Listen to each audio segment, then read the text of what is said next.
পনির সবজি বানাবো। পনির সবজি বানানোর জন্য আমি পনিরগুলো ভাজিনি, পরে একবার দিয়ে দেবো। পনির রেখে দিলাম। একটা ছোটো কোটায় এনেছি টমেটো, এখানে আদা আর কাঁচা লঙ্কা একদম পেস্ট করে নিয়েছি। একটু হালকা কালার দেওয়ার জন্য একটু লঙ্কা নিয়ে নিয়েছি। আর এখানে একটু লবণ নিয়ে নিয়েছি, হলদি রেখে দিয়েছি। এখানে আমি পাঁচফোড়ন দেবো না, গোয়া মসুরি দিয়ে দেবো দেখুন, আর দুটো এলাচি। এখানে আলু আর কলা ভাপ দিয়ে ফেলে দিয়েছি, না হলে কালো হয়ে যাবে সবজিটা। পনির সবজি বানানোর জন্য একটু ভাপ দিয়ে রাখলে ভালো হয়। নুনটা ধরিয়ে দিলাম, তার উপর কড়াইটা বসিয়ে দিলাম। কড়াইটা বসানোর পর গরম হলে দেখবো গরম হয়েছে কিনা। গরম হলে তারপর তার হালকা একটু তেল দিয়ে দেবো। দেখুন বন্ধুরা, মাহির ব্লকে আপনাদের স্বাগতম।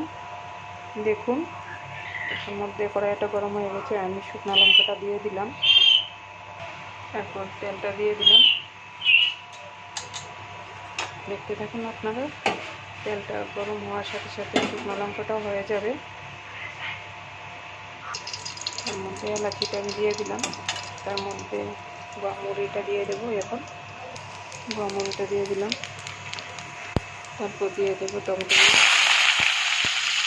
এখানে আমি যে মশলাগুলো রেখে দিয়েছি এটা দিয়ে দেবো, হালকা একটু জল দিয়ে। মশলাটা যাতে পুড়ে না যায় তার জন্য হালকা একটু জল মিক্স করে দিয়ে দিই। দিয়ে দিলাম, নাড়তে থাকবো। মশলাটা ভাজা হয়ে গেলে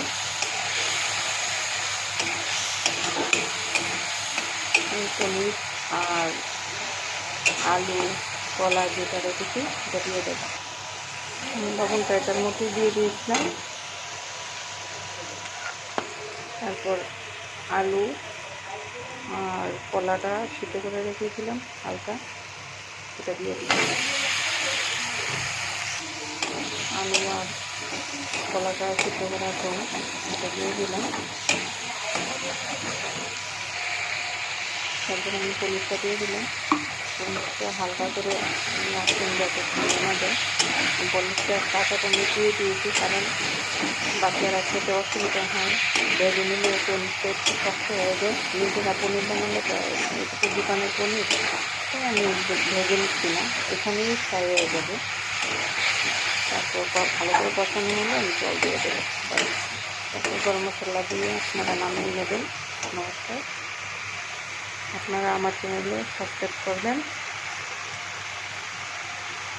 লাইক বাটনে টিপ দিয়ে আপনারা যদি ভালো লাগে লাইক দিন এবং শেয়ার করবেন। আর বাড়িতে বানিয়ে খাওয়ার চেষ্টা করবেন নর্মাল খাবার। দেখুন আপনাদের অবশ্যই ভালো লাগবে। দেখুন কত সুন্দর পছন্দ হয়ে গেছে।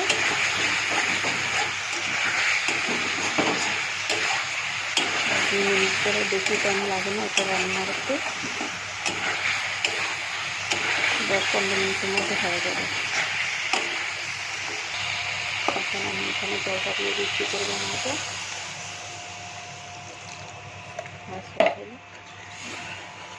এটা হওয়ার পর আপনারা গরম মশলা দিয়ে মশলা বাটা দিয়ে নামিয়ে নিয়ে খুব টেস্ট হবে। নমস্কার, আমি এখানে আমার